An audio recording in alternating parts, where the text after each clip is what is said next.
Sejam bem-vindos e bem-vindas às nossas conversas sobre obras, objetos, artistas e suas histórias através da websérie Olhares, um projeto que tem como objetivo apresentar ao público diferentes aspectos sobre os itens dos acervos do MAB Emanuel Araújo, oferecendo um percurso pela diversidade de temas que o museu apresenta.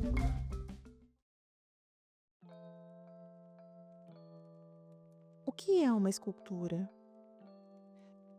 Escultura é uma linguagem artística tridimensional que possui altura, largura e profundidade. Diferente de uma pintura, que só exibe altura e largura, uma escultura ocupa espaço físico e pode ser explorada de vários ângulos, revelando novos detalhes à medida que a observamos de diferentes perspectivas.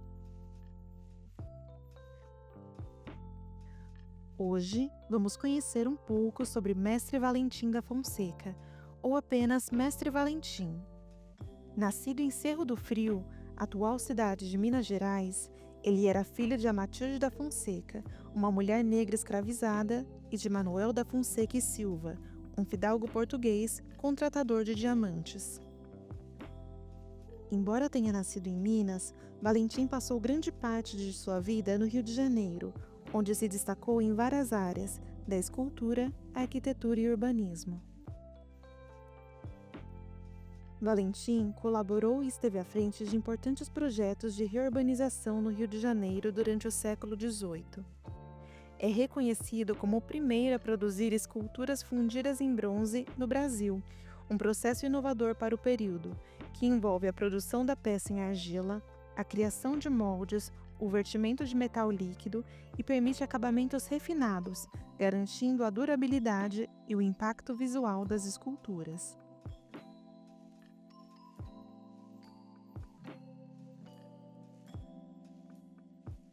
Mestre Valentim dominava diversas técnicas e estudava os materiais cuidadosamente, refletindo em seu estilo uma síntese das influências barrocas, caracterizadas pela dramaticidade, contrastes acentuados e ornamentação exuberante, típicas do final do século XVI ao início do século XVIII, e do rococó, que do início a meados do século XVIII trouxe levezas, curvas elegantes e uma decoração refinada às produções artísticas da época.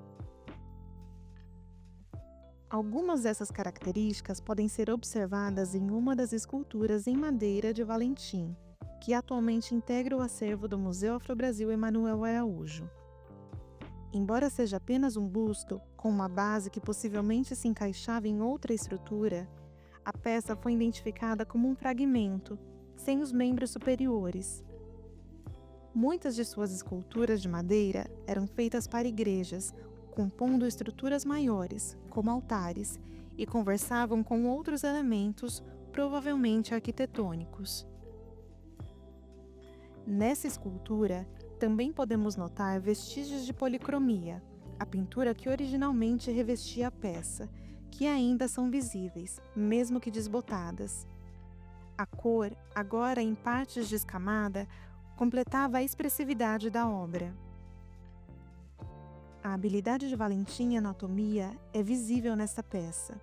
O rosto inclinado, o olhar enigmático e a boca entreaberta revelam um domínio do artista sobre as expressões humanas. Essa escultura de Mestre Valentim é uma sibila. Sibilas são figuras da tradição greco-romana que foram associadas ao cristianismo como anunciadoras de Cristo. No Brasil colonial, artistas reinterpretaram essas figuras adaptando trajes e traços. Nas igrejas, as sibilas apareciam segurando livros ou pergaminhos com profecias, transmitindo ensinamentos religiosos. Essas figuras foram importantes para a educação religiosa nos territórios colonizados.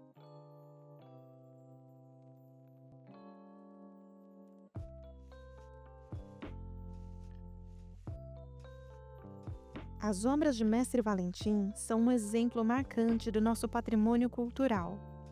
A arte de Valentim não esconde a sua época. Pelo contrário, ela se apresenta como linguagem que traduz a realidade do seu tempo. Em outras palavras, sua produção reflete uma fusão de tradições estrangeiras e adaptações locais, que ajudaram a formar o repertório visual do período colonial. Em 2009, o Museu Afro-Brasil Emanuel Araújo realizou a exposição de Valentim a Valentim, a escultura brasileira, século XVIII ao XX. A mostra ofereceu um amplo panorama da escultura brasileira, abrangendo desde o rococó até o modernismo, com as obras de Mestre Valentim e Rubem Valentim, dois grandes escultores brasileiros, servindo como marcos de referência temporal e artística. Em 2017, a exposição O Barroco Ardente Sincrético Luso-Afro-Brasileiro trouxe novamente as obras de Mestre Valentim, incluindo a Sibila, e mostrou como ele e outros mestres do período colonial, ao trabalhar em oficinas, criaram uma arte que traduzia e juntava as influências africanas e portuguesas, transformando-as em expressões únicas de formas, cores e significados genuinamente brasileiros.